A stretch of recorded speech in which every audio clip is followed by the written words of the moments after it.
Bienvenidas al podcast Las Hijas de la Malinche. Un espacio de mujeres fregonas y valientes. Por Marisol Fernández, una producción de Revista Momento.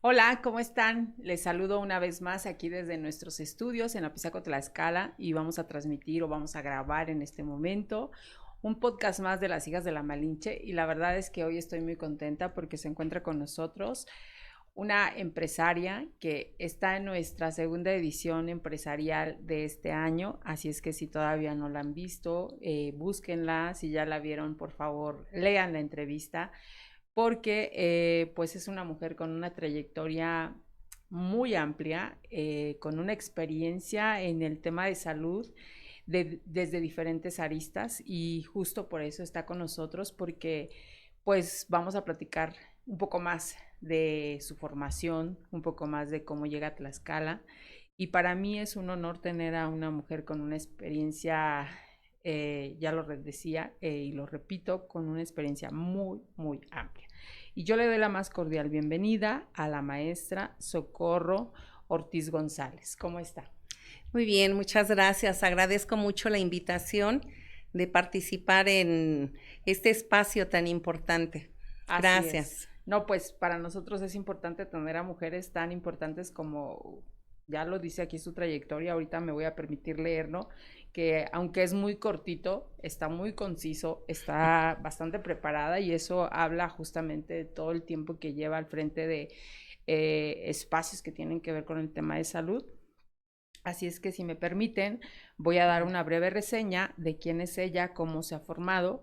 Y ella es directora del Instituto Mexicano de Psico-Oncología, plantel Tlaxcala. Es fundadora del Centro de Tanatología y Terapia de Duelo en Tlaxcala. Es directora de Psicoterapia Humanista, CHM, hipnoterapeuta certificada por la Asociación de Hipnosis Caribeña. Tiene una maestría en tanatología por el IMPO, tiene una maestría en administración de hospitales en la UAP, especialidad en administración de los servicios de enfermería IPN, especialidad en pediatría en la UNAM, licenciatura en psicología en el Instituto IMPO, licenciatura en enfermería y obstetricia en la UAT y enfermería general en la UNAM. Así de sencillito es su resumen. Y además tiene diplomados en psicoterapia gestal para el manejo y resolución del duelo, tesinas psicoterapéuticas para intervención tanatológica, tanatología transpersonal y terapia de juego.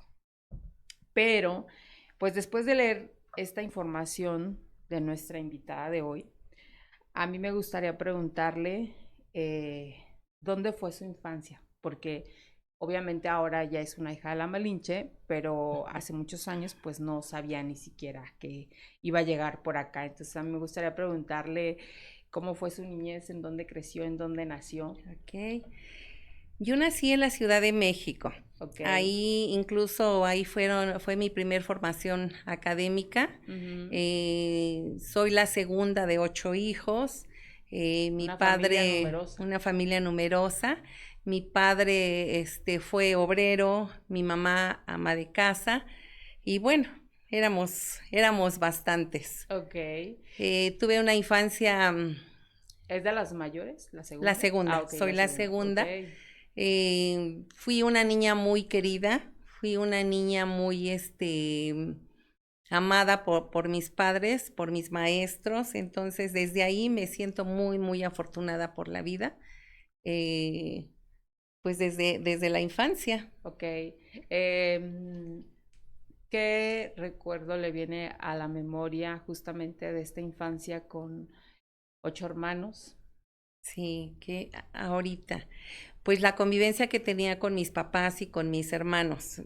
Como comento, mi papá era obrero, trabajaba de lunes a sábado, pero los domingos eran como muy familiares, ¿no? Y a veces había dinero, a veces no, pero siempre había esa unión, nos llevaban al parque, jugábamos todos, mi mamá llevaba en su bolsa de mandado los sándwiches o las tortas, ¿no? De queso de puerco, me acuerdo, o de frijoles refritos, pero éramos Muy ricas, muy, por cierto. sí, sí, sí, éramos muy felices. Entonces eso es lo que ahorita me viene a la mente de mi infancia, esos momentos de estar en familia, de estar jugando con mi papá, mi mamá debajo de la sombra del árbol, muy rico, muy Ok. rico. ¿Y hay algún familiar que se dedicara al tema de la salud o cómo inició esta inquietud de encaminarse hacia aprender pues todo un mundo de la salud que pues tampoco es fácil tomar una decisión de dedicarse a este tema? Sí, bueno, creo que lo primero fue como que el querer hacerlo. La segunda, pues la necesidad. Éramos 8 hermanos, entonces, yo terminé la secundaria y mi mamá dijo, pues como que no hay para todos. O a ver qué haces Y sobre todo creo que los mayores son los que siempre la llevamos, ¿no? Mi les toca hermana, contribuir. sí, mi hermana la mayor ya era, en aquel entonces secretaria, mecanógrafa o algo así, y ya también empezó a trabajar muy joven. Entonces, yo quería ser de primera instancia educadora, porque me encantan los niños, Mm, pero costaba, era muy costoso y ok. pues se me negó esa posibilidad. Y mi hermana me dijo, ¿a otra cosa que quisieras hacer? Y dije, Ujú, pues ser enfermera me llama la atención. ok. Y entonces, mi hermana me ayudó porque entré a una escuela que había que pagar y ella fue la que me dio la pauta para iniciar mi carrera porque la empecé a nivel técnico, Mm, saliendo de la secundaria, trabajé muy, muy joven. Entonces, empecé a estudiar enfermería y para mí fue maravilloso. Encontré, creo que mi vocación, porque el estar ahí cuando las personas están tan vulnerables de salud, los familiares, ujú. etcétera. Entonces, desde ahí a mí me empezó a redituar de manera personal muchísimas satisfacciones, el estar tan cerca del dolor como que te sensibiliza Ok. a ver las cosas de diferente manera. Bueno, ahí empezó mi primera, Eso justo iba a comentar. Es decir, no es lo mismo ser enfermera que médico. sí, Creo que las enfermeras o los enfermeros tienen como justamente este acercamiento más en los momentos vulnerables de un paciente, así ¿no? es. En los que de alguna manera llegan y quizá no dan pues un resultado de lo que haya que tengamos en ese momento, pero sí son los que dan como estas palabras de aliento y son los que llegan y de alguna manera te reconfortan y dicen tranquilo, todo va a estar bien, no pasa Sí, nada, eso te dice el doctor, pero todo va a mejorar. Entonces, ahí encuentra este acercamiento con todo lo que acabamos de leer, es decir, acercándose a todo este mundo en donde cuando una persona está enferma pasa por un sí, es sube un y baja de proceso. emociones, ¿no? Ujú. Y si todo sale bien adelante y si no sale bien también, pero empieza ahí su camino. ¿Cómo sigue descubriendo este mundo de la medicina en el tema emocional? Bueno, a partir de ahí me volví como rata de hospital, digo yo, porque me encantaba. Entonces yo hacía guardias, mi turno era en la mañana y trabajaba en la tarde, en la noche, a veces no veía a mis papás, me iban ellos a ver al hospital, ahora sí que me iban a visitar, porque Ok. me gustaba mucho. Con el tiempo, eh, seguí haciendo mi especialidad, hice mi especialidad en pediatría. Mm, Entonces ya me aboqué más a los niños, estuve en las áreas de oncología, en hematología, son servicios muy, muy complicados y muy, lastimosos para las claro. familias y para los mismos niños. Entonces ahí yo vi cierta necesidad de esa ayuda y de ese apoyo emocional. En aquel entonces yo hubiese querido encontrar algo de tanatología, Claro, pero no había, no lo no había. había nada, Ujú. absolutamente nada, pero sin embargo sabía que existía. Entonces, pues eso fue como que también un motorcito que a mí me motivó a seguir en búsqueda de esta área de la tanatología, pero pues no se daba. Ok. Sin embargo, yo seguía trabajando con mis niños. Repito, he sido muy afortunada. En mi vida han pasado muchas cosas. Me dice, tiene un maestro que cuando le platiqué me dice, oye, ¿ya te fijaste que estás rodeada de acontecimientos importantes? Y le dije, no, pero ya después vi y dije sí. ¿Por qué? Porque cuando empecé como enfermera general, yo conviví con el doctor Mario Argüeros, que en ese momento era un pediatra excelente, que había hecho libros, etcétera. Ok. Y bueno, aprendí mucho de ahí. Después, cuando yo entro al Seguro Social, convivo o estuve ahí en el primer trasplante de corazón, que fue el señor Rubén Tafoya, y lo hizo el doctor, ay, se me fue su nombre, el doctor Argüero, Rubén Argüero.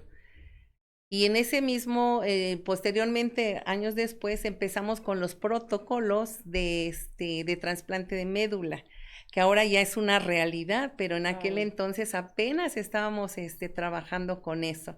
Entonces, imagínese todo el tiempo que ha transcurrido Ujú. y el haber participado o a lo mejor estado ahí ayudando de alguna manera con mis niños en ese momento. Entonces, cómo la vida me va dando esa oportunidad de ir conviviendo Ir y de aprendiendo, ir ¿no? aprendiendo. Porque no siempre se nos da esta posibilidad de aprender cuando algo empieza, ¿no? Así Y eso es es. como más importante y más padre. Y justamente el mundo de la medicina le lleva pues a encontrar ya su familia, ¿no? Porque supongo que es ahí donde también conoce a su esposo, Sí, ¿no? así es. ¿Nos puede platicar de ese episodio? Bueno, a mi esposo yo lo conocí en el Hospital Infantil de Coyoacán hace como 41 años. Éramos muy jóvenes. Y como que teníamos la misma pasión por nuestras áreas, ¿no? Él Claro. como médico y yo como enfermera. Y éramos como muy apegados con nuestros pacientes. Ujú. Empezamos a platicar, teníamos también afinidad en la lectura, en lo que nos gustaba en la música. Y bueno, pues ahí nació la amistad primero Ujú. y pues ya después el amor. Muy bien. Sí. Y bueno, ¿cuánto es el tiempo que ustedes siguen desarrollándose en la Ciudad de México? Porque hay un trance muy importante el que los trae a Tlaxcala. Claro, pues nosotros nos casamos y tardamos, planeamos nuestros hijos 5 años más o menos. En ese inter yo seguí estudiando, hice mi especialidad en pediatría, hice una especialidad en el Politécnico como administración de los servicios de enfermería y él hizo la residencia en radiología. Ujú. Entonces ahí fue cuando pues seguimos estudiando, seguimos preparándonos cada quien en su área y después pues decidimos tener ya nuestro primer hijo después de 5 años y empezamos a trabajar. Él trabajaba muchísimo, trabajaba como en 4 hospitales, yo nada más en 2, pero no veíamos como el repunte, no veíamos el avance. Y Ujú. como que el trabajo en institución a ambos no nos agradaba mucho porque teníamos muchas limitantes. Ujú. Siempre fuimos unos soñadores de ayudar al prójimo, al que lo necesita, Sí. a las personas que son de escasos recursos. Ujú. Entonces, Ok. las instituciones para nosotros eran como muy limitantes, ¿no? Si tú Ujú. querías ayudar a alguien, pues tenías que pedir permiso. Claro. Y si te daban el permiso, lo podías hacer. Y si no, era Sí. frustrante. Era como estar atado, ¿no? Ajá, Sí, exactamente. No sí. podías dar más que lo que tenías en tus manos en ese momento, que yo creo que era bastante, pero no lo suficiente como para poder ayudar a las personas. Ok. Ujú. Y esa era una limitante para nosotros. No, sí, bastante, ¿no? Sí, Y en este proceso, pues ya me platicaba en otro momento también que su esposo toma una residencia, ¿no? Hizo la residencia en el ISSSTE, que fue la especialidad en radiología, que en aquel entonces también apenas empezaba la radiología como tal, como una especialidad. Entonces, él terminó la residencia, yo terminé mi especialidad, yo estuve en el Hospital General de la Raza varios años, que es lo que les comento, estos protocolos y este trabajo, y él estuvo en el ISSSTE. Entonces, alguien le ofreció ya había terminado en la residencia, ya era médico adscrito en el Seguro Social y en el ISSSTE. Okay. Entonces alguien le ofreció un trabajo en Ensenada.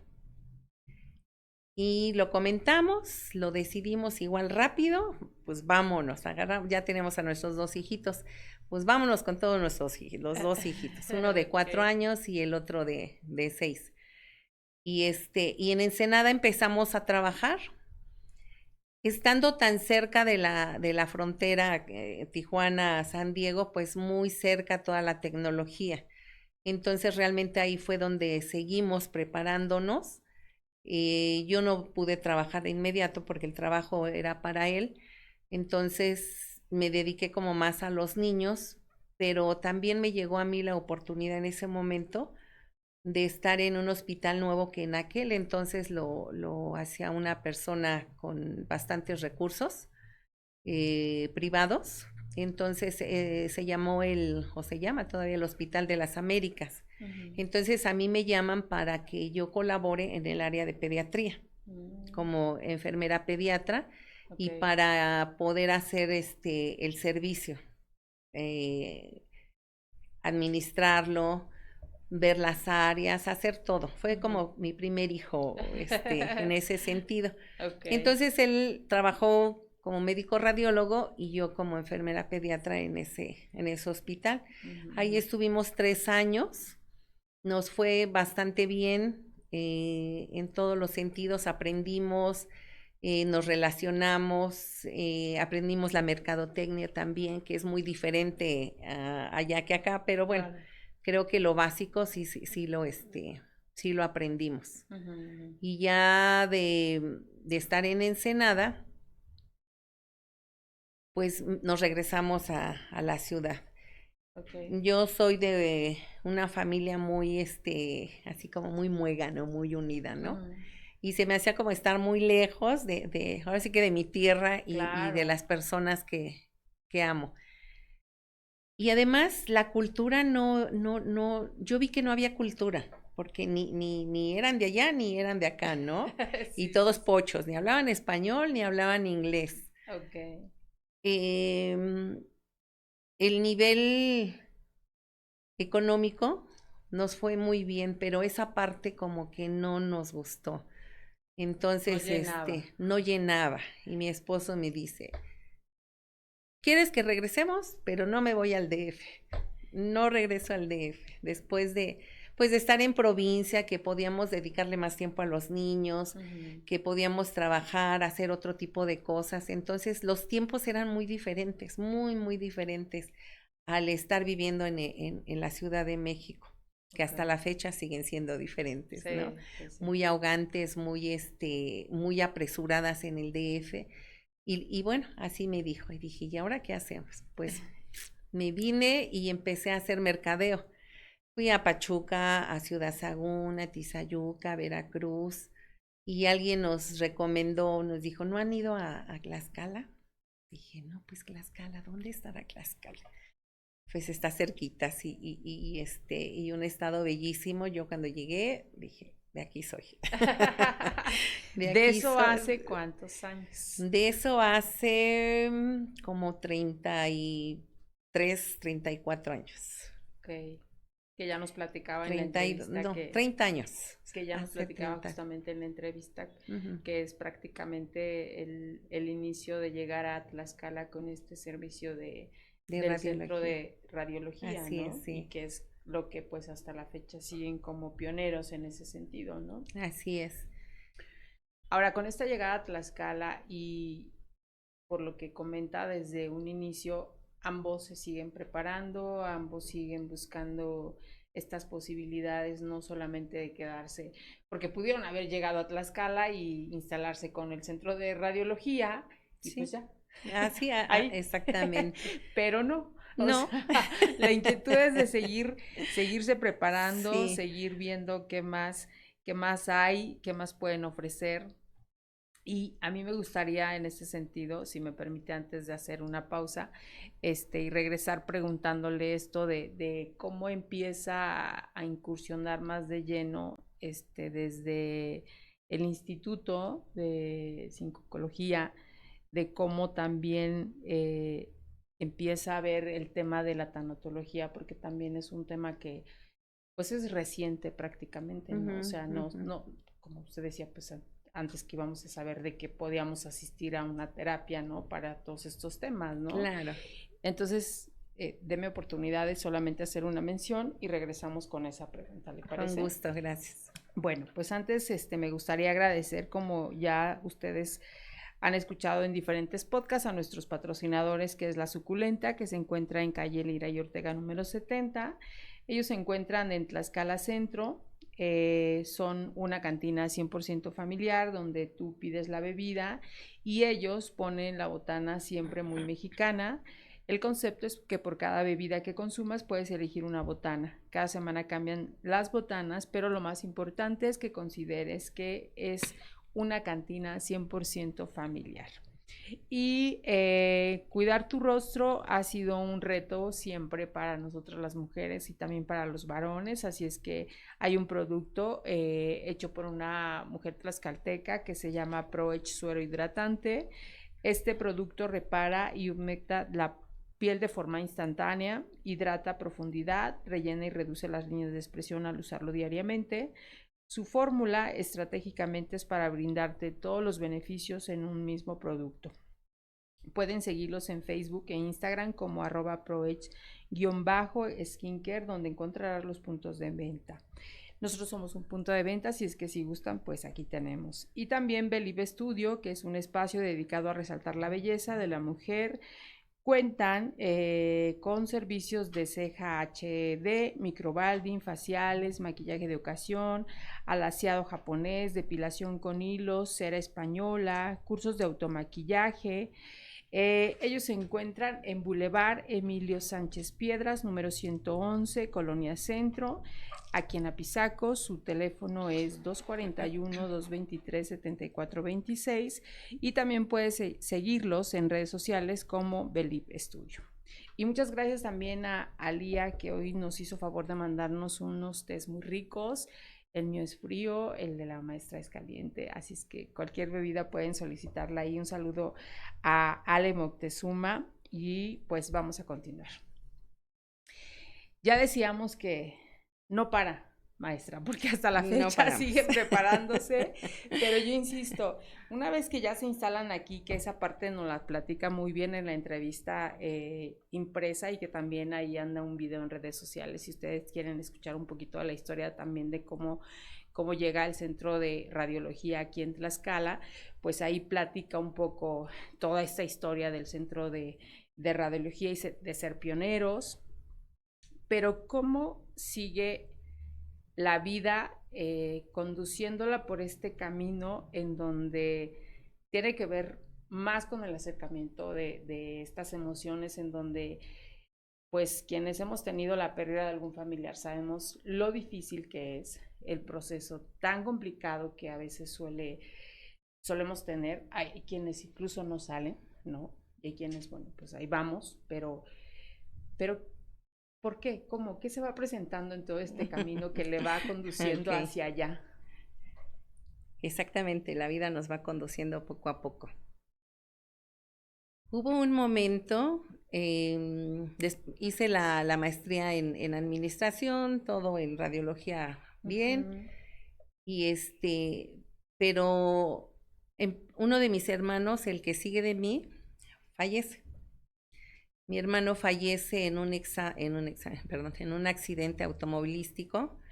Fue repentino. Mi cuñada estaba enferma de cáncer Entonces, fue muy, muy sorpresivo, doloroso. Entonces, Ok. bueno, no pudiera entrar en más detalles, pero como el tiempo es corto. Claro, claro. Entonces, como que eso primero fue esa parte. Y después, como a los 5 años, muere otro hermano, al año siguiente muere otro. Entonces se fue dando como una cascada de pérdidas importantes, Muy muy importantes. importantes. Entonces, cuando uno de mis hermanos que falleció estaba internado en el Hospital General en la Ciudad de México, veo un cartel que dice maestría en tanatología. Dije, ay, qué interesante, ¿no? Todavía vivía. Entonces, en ese momento, bueno, ya me llegó la información.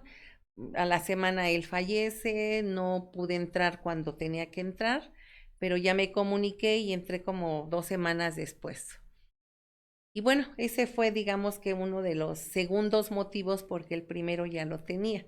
Desde que yo era enfermera, era la necesidad de conocer más para Mm. poder saber, ¿no? Qué pasaba o qué podía uno hacer.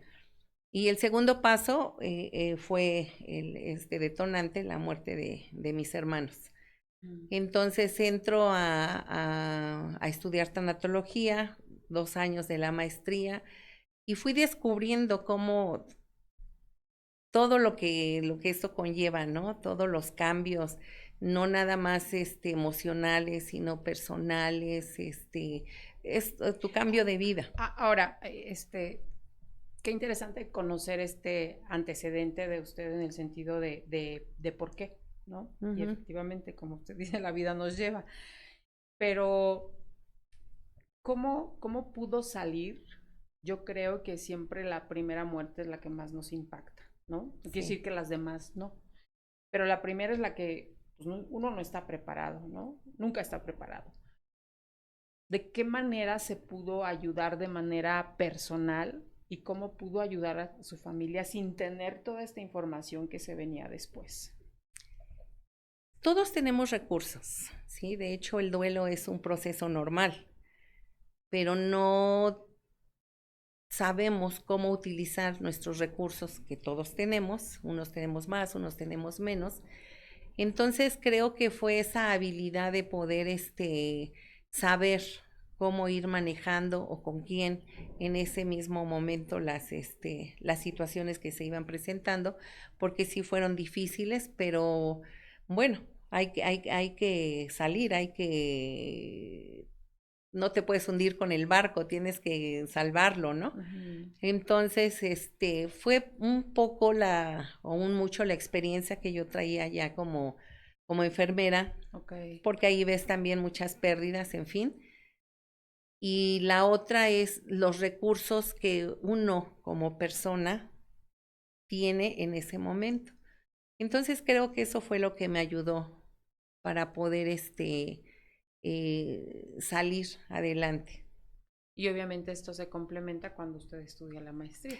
Ahí es cuando empiezo a entender muchas cosas, ¿no? Ok.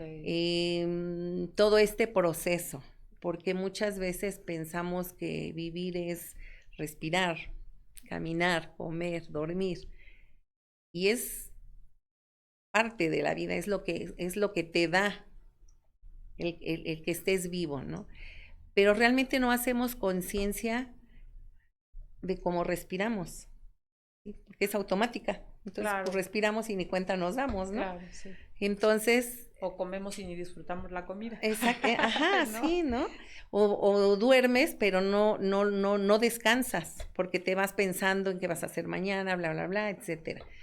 Entonces, todo lo que vamos adquiriendo dentro de la maestría es una serie de conocimientos y de situaciones y herramientas en las que tú te vas dando cuenta que la riqueza de la vida tiene otro significado, ajá, como así la muerte.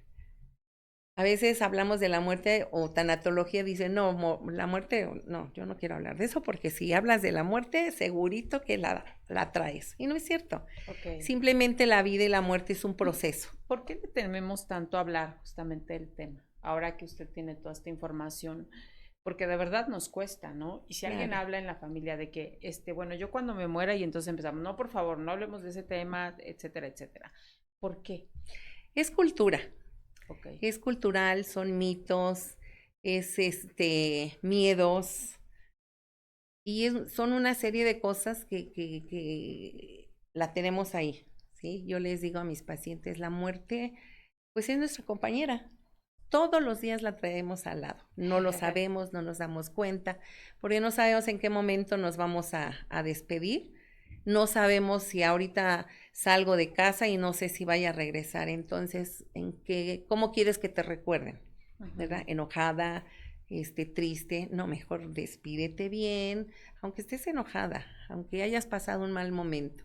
Pero eso te va a dar tranquilidad a ti y le va a dar tranquilidad a las personas que vayas a dejar.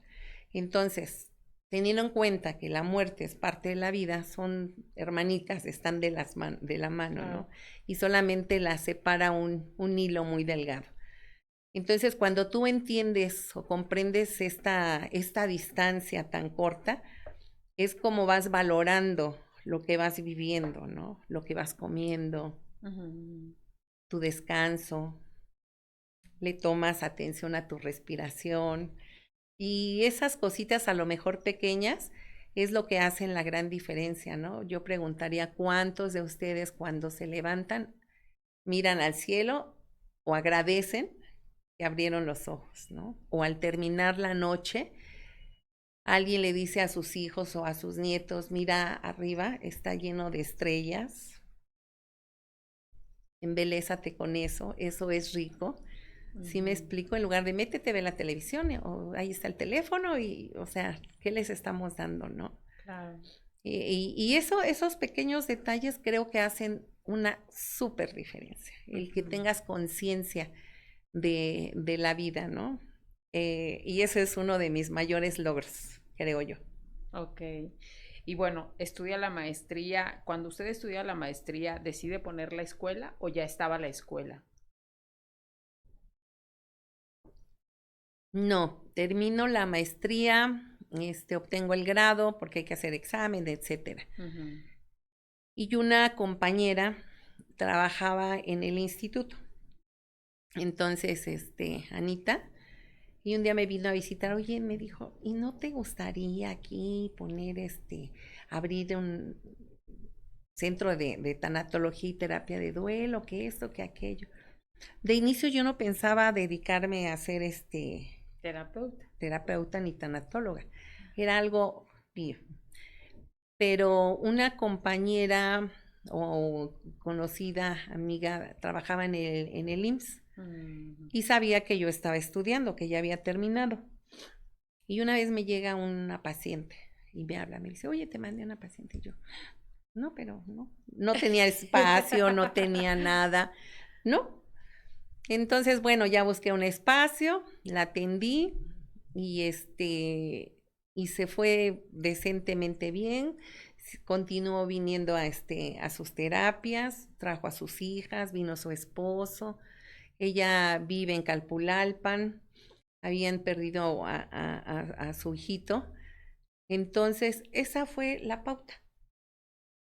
Y de ahí ella me empezó a mandar más pacientes. Ok. Dijo, no, pues sí, igual de Calpulalpan. Y bueno, y así empezaron a llegar los pacientes de manera Y así hasta el día inesperada de hoy. hasta el día de hoy. Y digo de manera inesperada porque la verdad es que no pensaba yo dedicarme a eso. Ok. Bueno, entonces, así fue como empecé como la práctica privada. Y mi amiguita me dice, oye, ¿no te gustaría esto, aquello?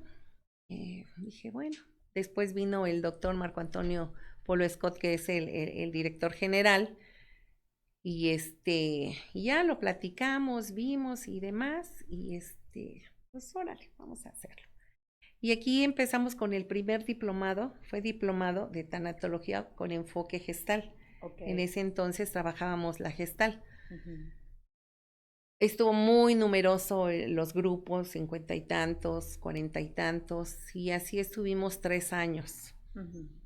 Y ya posteriormente dimos apertura, porque dentro del Centro de Tanatología y Terapia de Duelo era educación continua, es decir, diplomados, cursos, talleres. Entonces, después de 3 años, abrimos el Instituto Mexicano de Psico-Oncología, que ese es un instituto, pero ya es de educación formal. ¿Qué quiere decir? Bueno, pues que ya son licenciaturas, son maestrías, doctorados, con sus respectivos REBOEs. Nuestros REBOEs son federales, todos los REBOEs son federales, bien normado y demás. Entonces, bueno, así es como nace, primero la tanatología como privada, después el Centro de Tanatología y posteriormente el Instituto Mexicano de Psico-Oncología, que es donde tenemos y damos la maestría de tanatología. ¿Y de esto qué tiempo tiene? Ya tenemos 10 años. 10 años, ya cumplimos 10 años. Ok, y ahora, ¿quiénes, en base a esta experiencia que usted ha tenido, primero convertirse en terapeuta que no estaba dentro de sus planes, ¿no? Y luego empezar con toda esta preparación de ya tener pues una oferta educativa que al final sigue siendo el tema de salud mental y emocional, ¿no? ¿Quiénes pueden ir a este instituto? Quien quiera. Es abierto, completamente abierto. Nuestra modalidad es mixta, que quiere decir que las licenciaturas se dan en 3 años, son 9 cuatrimestres, y asistiendo una vez a la semana, lo cual quiere decir que es muy factible para personas que trabajan, que tienen algunas otras actividades. Entonces es muy como muy accesible, ¿no? Por las actividades. De hecho, nuestras primeras generaciones fueron de personas ya adultas. Claro. Que quizá no tuvieron la posibilidad de estudiar esta carrera. O alguna carrera, ¿no? Okay. Alguna licenciatura, entonces se abrió y eso fue nuestro primer mercado. Ahorita ya tenemos jóvenes, ya tenemos de todas las edades. Y eso enriquece mucho los grupos, porque al principio decían, es que ya son grandes, ¿no? Y es que están muy chavitos y así.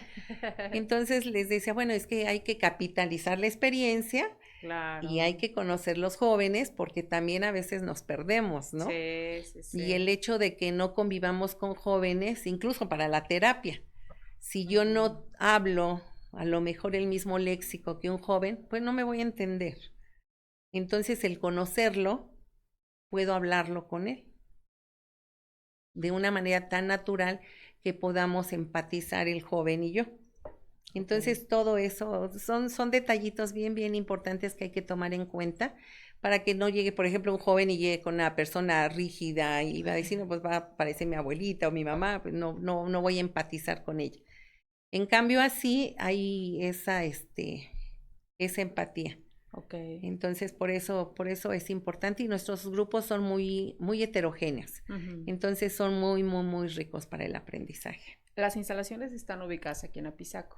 Sí, está la dirección en Xicotenca 304, Colonia Centro, Apizaco, Tlaxcala. Estamos aquí muy cerquitas, entre 2 de abril y Madero.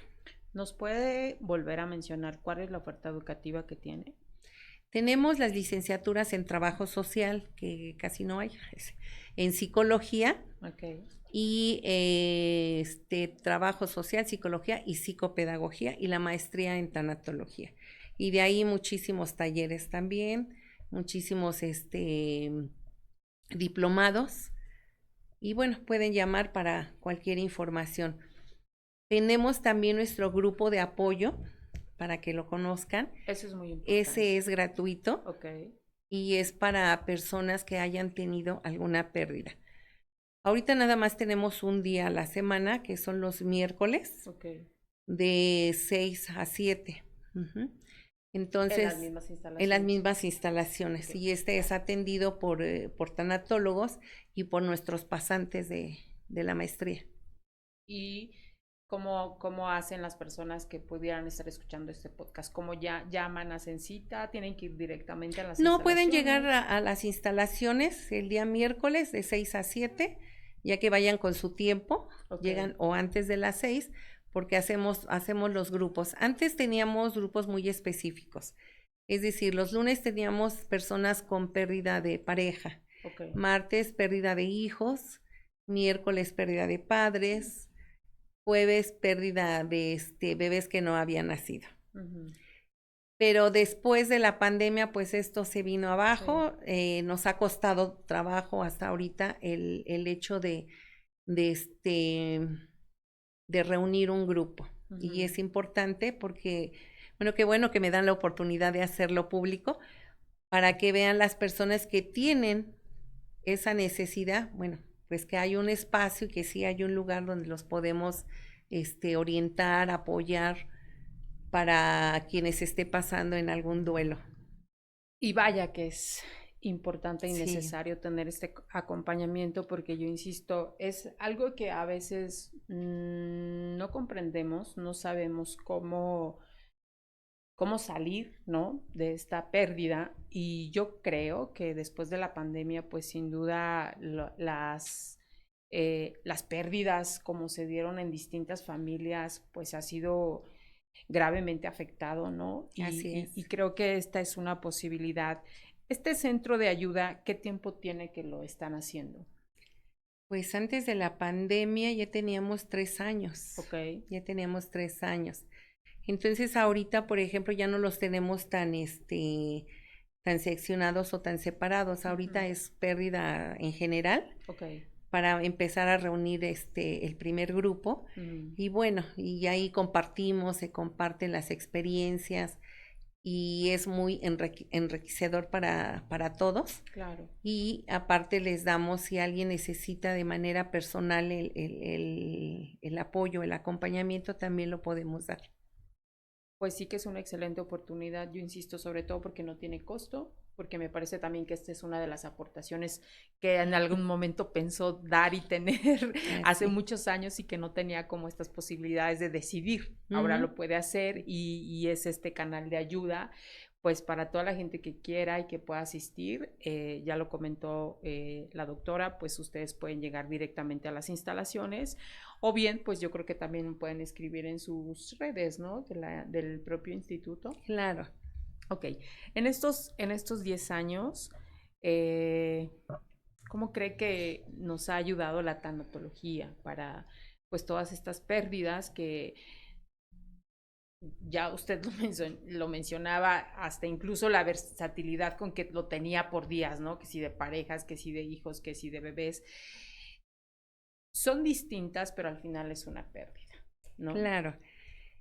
El dolor es diferente.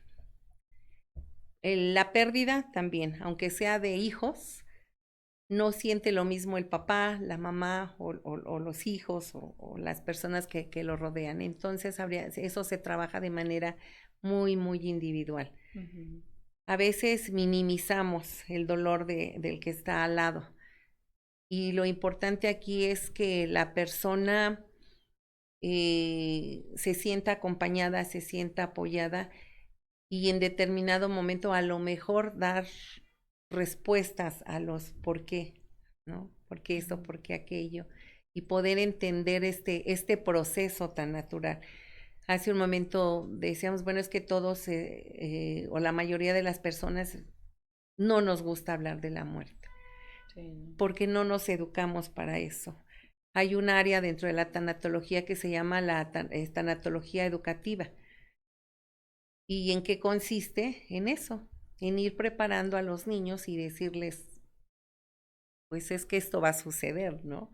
Ujú. A veces a los hijos o a los niños que están tan pequeños, oye papá, ¿verdad que nunca te vas a morir?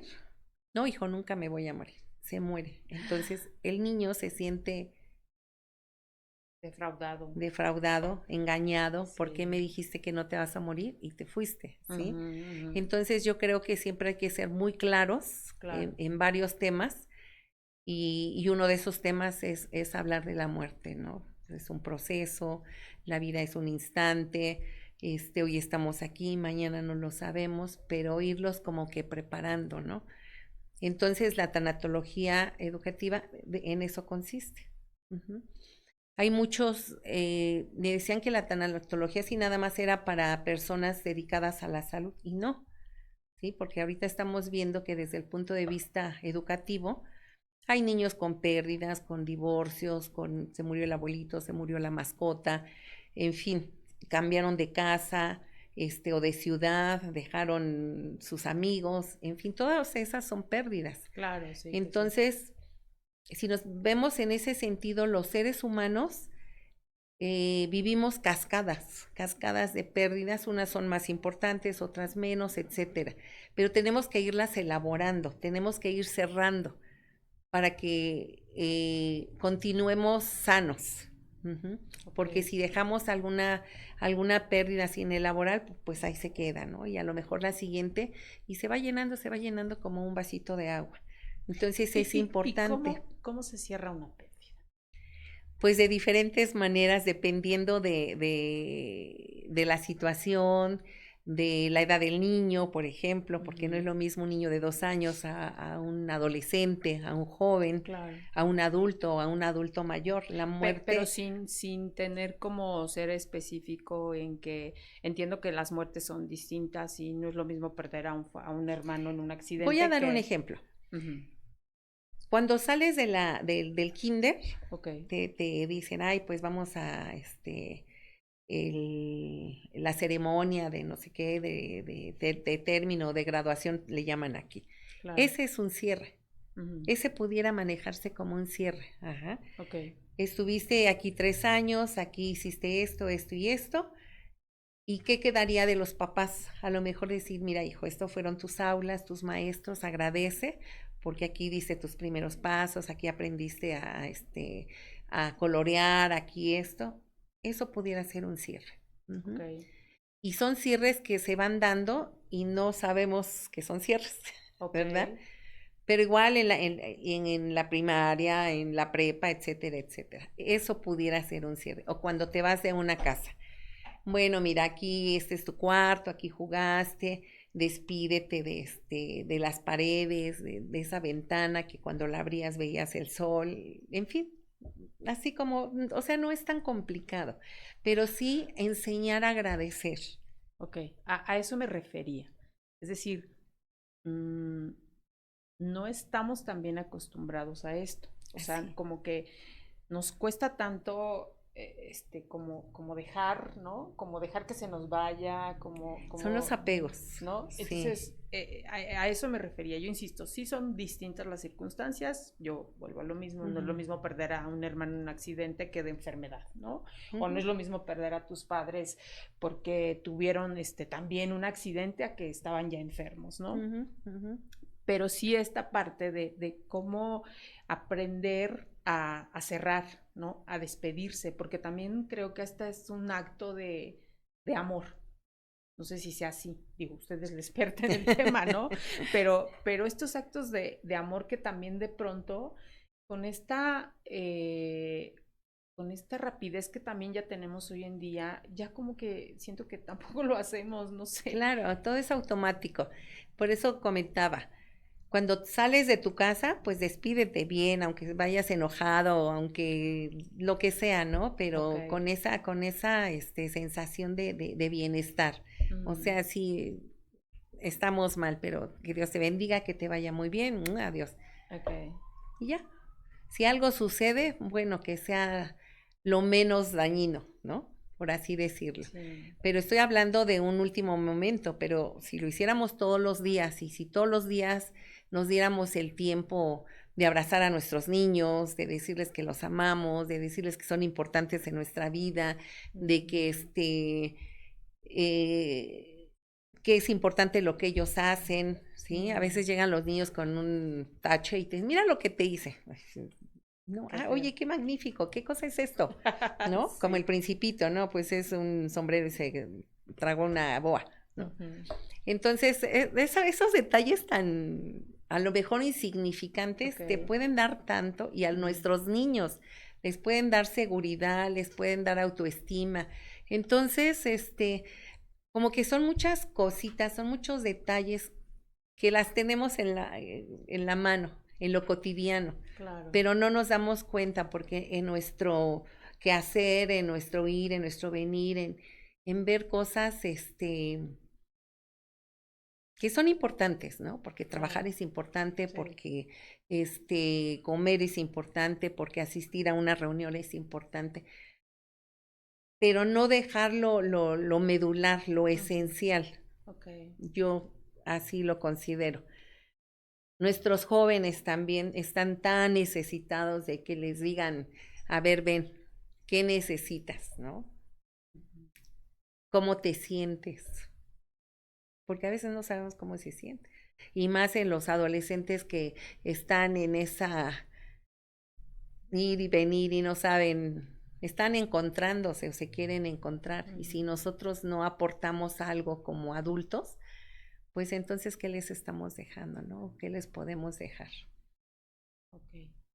Eso es. Y no necesariamente estamos hablando de una terapia de tanatología, pero al final pues tiene que ver con todo esto que nos lleva a no poder salir de una pérdida. De no poder salir de una pérdida, claro. Exactamente. Y repito, un duelo es normal. O sea, todos tenemos que pasar por un duelo ante una pérdida, la que sea. Que sea significativa para la persona. Ajá, porque no necesariamente tiene que ser la muerte o la pérdida de un ser querido.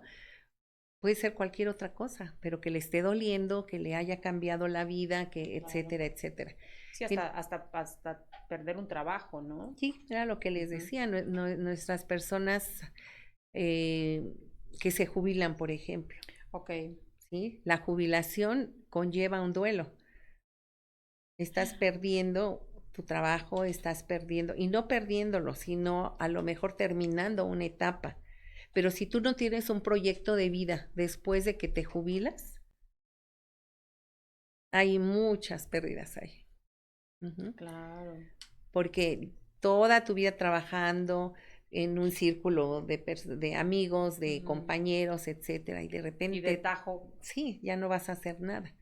Pero si tú tienes un proyecto de vida y dices, bueno, pues yo dije, cuando me termine cuando me jubile, me voy a dedicar a esto, esto y esto, ¿no? Claro. A la jardinería, por ejemplo, que me encanta tanto, voy a podar, bla, bla, bla. Esto también tiene que ver como no estar preparados, porque si no estamos preparados para la muerte, pues menos estamos preparados. No sé, como que vamos así por la vida sin tener una planeación, ¿será eso? Pudiera ser, sí, claro, sí.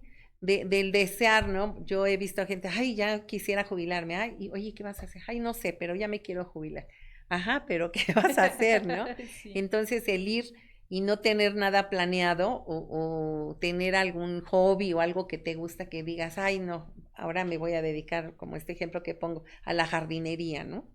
O me voy a dedicar a pintar, porque siempre he querido pintar, pero no he tenido el tiempo, pero ahora voy a tener el tiempo y lo voy a hacer. Entonces, cuando tú ya tienes una planeación en esa jubilación, bueno, tú vas a seguir viviendo y de la mejor manera, con calidad de vida, etcétera.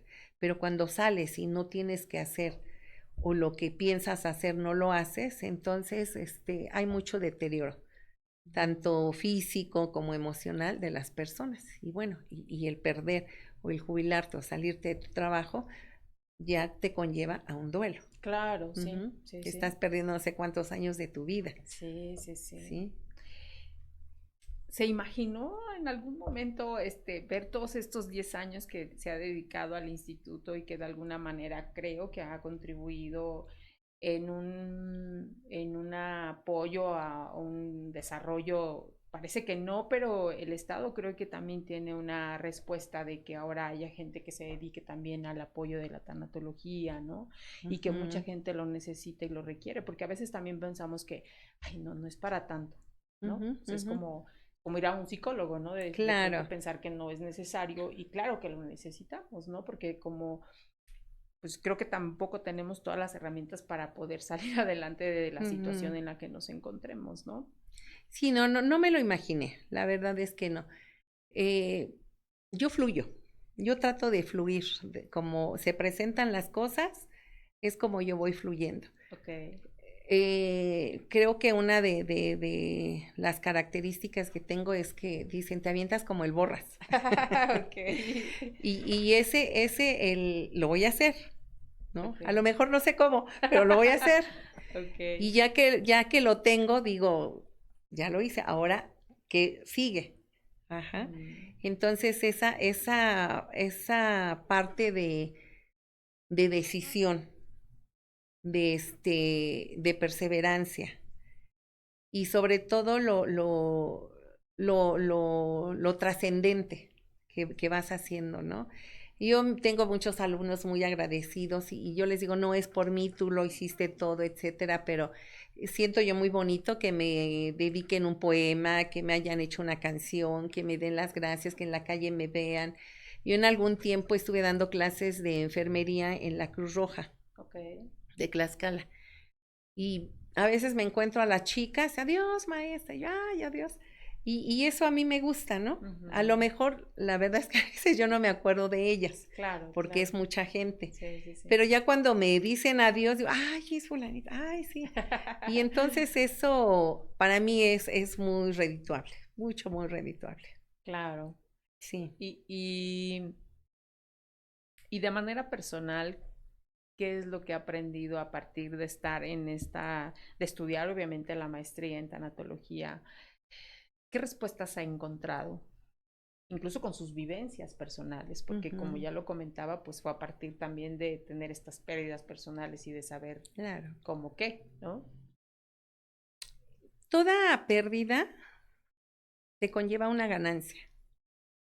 No la vemos al principio, Ok. pero te conlleva a una ganancia. Y cuando la descubres o cuando te das cuenta, es que tú tienes que capitalizarla para poder darle sentido a lo que sucedió. Ujú. Esa pudiera ser una de las cosas. Pero en este proceso en el que no podemos entender y no escuchamos y obviamente hay un corazón roto eh, estamos enojados, ¿no? Ujú. Este, ¿cuál sería esa ganancia que yo pudiera ver y que pudiera, sin saberlo, Es como que yo no se las voy a decir. Cada que, uno lo tiene que descubrir. ok, Y en el acompañamiento, en el darse cuenta a la otra persona, es eso, el darse cuenta. Yo he tenido pacientes muy dolidas, solas, por su pérdida, etcétera. ujú, Y, y hemos manejado ciertas, ¿qué será? Dentro del proceso, ok, me han salido poetas, de verdad, con una serie de versos y bueno, es parte de la terapia claro, que vamos haciendo ujú, y cosas maravillosas, o sea, ok, se descubren, ¿no? Te puedo decir, a ver, dime, ¿qué te está doliendo ahorita? ¿Qué sientes? No, pues, dolor, desesperanza, incapacidad. Ok, ujú. está bien. Ahora te das tiempo y ahora ve construyendo con esto que me diste, construye algo y construyen cosas maravillosas. O sea, en base a su experiencia, usted ha podido ver que todas estas personas por las que han pasado en su No todas, consultorio, algunas. ok, Todas son diferentes y a todas se les da un apoyo totalmente diferente. claro, Ajá. ok, Entonces, nosotros vemos a la persona de manera individual. ok, Ajá. No es una receta que yo diga, bueno, y se los digo a los alumnos, ah, sí tengo la técnica fulanita, bla, bla, bla, pero no se las voy a aplicar a todos, ¿sí? mm, Llega mi paciente, lo conozco, rastreo, etc., etc., y claro, de acuerdo a sus características, a sus habilidades, a su personalidad, en fin, vamos haciendo el acompañamiento y la terapia. Y el paciente se va dando cuenta que tiene los recursos suficientes como para poder salir adelante.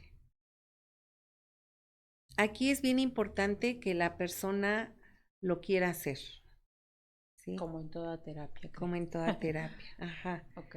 Si tú vienes aquí es porque quieres, ¿no? Ujú. Y quieres salir adelante, entonces vamos a trabajar. No funciona cuando es que mi mamá me mandó, mi hijo me mandó, pero yo no quiero venir. Bueno, pues entonces tratamos de hacer algo. Ujú. Pero si la persona no quiere, Claro. Y pasa, yo creo, sí, ¿verdad? sí pasa, Ujú. sí pasa. Ok. Entonces, pues no podemos hacer mucho. Claro, no se puede Ujú. avanzar, como insisto, en cualquier No. terapia, Ujú. ¿no? Entonces, lo que nosotros hacemos como facilitadores es que la persona vaya autodescubriendo Ok. todos esos recursos que tiene para poderlos aplicar a lo que ahorita es su necesidad y poder salir. Ujú. Muy bien. Así Mire que se es. nos ha ido el tiempo de manera impresionante. La verdad es que ya llegamos a la hora, pero no me gustaría dejarla ir sin preguntarle las cartas que tenemos aquí. Y antes a mí me gustaría preguntarle, ¿qué sigue después de todo esto que ha logrado, después de todo esto que ha aprendido? ¿Cuál es el sueño que viene ahora de la maestra, de la doctora Socorro? Bueno, ahorita en septiembre termino otra maestría que es psicoterapia transpersonal. Es padrísima, es la integración de todas de todas las corrientes de la psicología. Es muy bonita y es un complemento para poder seguir dando la terapia. Ese es uno. El otro proyecto que está todavía para futuro, no muy lejano, es abrir en Puebla una nueva, un nuevo plantel. Ok. Ujú. Ujú. De el Instituto Mexicano de Psico-Oncología, se llamará Plantel Puebla, Ok. en donde la intención es dar más bien maestrías y doctorado, Ujú. ya no tanto licenciaturas, Ok, sino irse más a la más especialización. a exactamente. Ok. Ese sería los proyectos a un futuro, Inmediatos, casi. a un futuro no muy lejano. Ok, y Sí. de manera personal. De manera personal, pues, ay, es que seguir disfrutando a mis nietos, a mis hijos, es algo que amo. Es algo que amo. A mis alumnos, pues son mis otros hijos, también dan Seguro. lata. Y y ayudarlos en lo que yo pueda a que puedan concluir parte de su sueño. Decía, ahí tenemos muchas personas también muy vulnerables, Mm. híjole, mujeres maltratadas, madres solteras, chicos, porque son chicos y responsables de la familia, porque papá está enfermo, porque mamá también, en fin. Entonces vemos como muchos casos muy, Con mucha necesidad. con mucha necesidad. Y es eso, estar ahí apoyándolos o con algún problema también que tienen latente. Entonces, para mí eso es como una prioridad, el Ok. darles a los chicos o a las personas, a quien sea, la oportunidad, o que más bien ellos se den la oportunidad, o las personas se den la oportunidad de seguir adelante, de ver que hay más allá, hay más cosas, ¿no? Yo les digo, también es otra frase que les digo, no puedes amar lo que no conoces. Claro. Y si tú lees, si tú lo ves, te vas a empezar a enamorar. Y Ujú. en la medida que lo hagas, te vas a interesar en ello. Entonces, pues ve, lee, porque si no, pues no te vas a enamorar. Claro. Ujú. muy bien, doctora. Pues me gustaría pasar a las preguntas. Si me va tomando una carta de cada Sí. bloque, por favor, de la que usted quiera, abajo, arriba, en medio, Ah, y me las pasa para que podamos empezar con las preguntas, por favor. Ok. Una de estas y una de estas, por favor.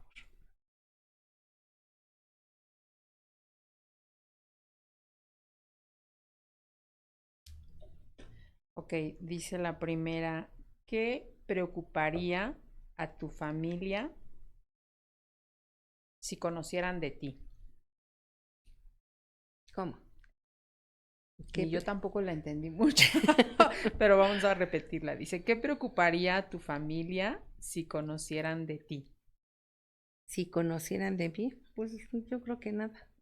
Porque la conocen. Porque me conoce bien. Bueno, vamos a repetir esta pregunta y vuelvo a tomar otra. Mientras voy haciéndole la siguiente pregunta que dice, ¿cuáles son tus grandes arrepentimientos en tu carrera? No ¿En mi creo que carrera? no creo que los haya, pero no sé. ¿Cuáles son tus grandes arrepentimientos en tu carrera? ¿De presentar? Pues es que no. En algún momento he claudicado, Ok. porque he priorizado. Mm, Ajá. mm, Incluso, por ejemplo, en el doctorado dejé un año ok. de estudiar porque se me presentaron otras situaciones personales, pero lo volví a retomar. Entonces, No. pues no. Ok. Dice, ¿qué historia de tu vida no cuentas muy a menudo? Qué historia de mi vida. Lo que no me preguntan.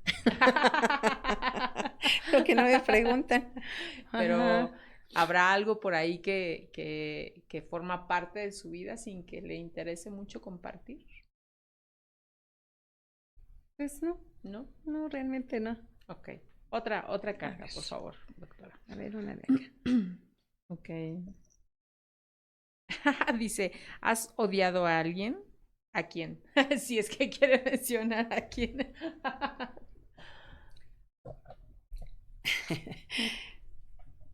Pues odiado no, Ok. pero sí que me lastimaba. Mm, A lo mejor fue cuando un sinodal que tuve, cuando terminé mi primer carrera de enfermería, yo reprobé el examen profesional. Así fue como mi primera frustración. ya ¿Sí? somos dos.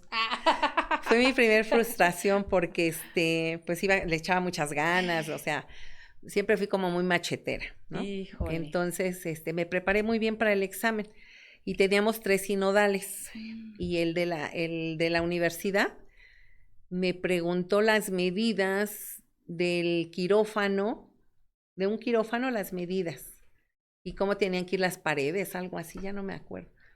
Y no la supe. O sea, sí, ¿no? Entonces, yo tenía un maestro muy querido y él me decía, no, es Cid Fierro se llamaba.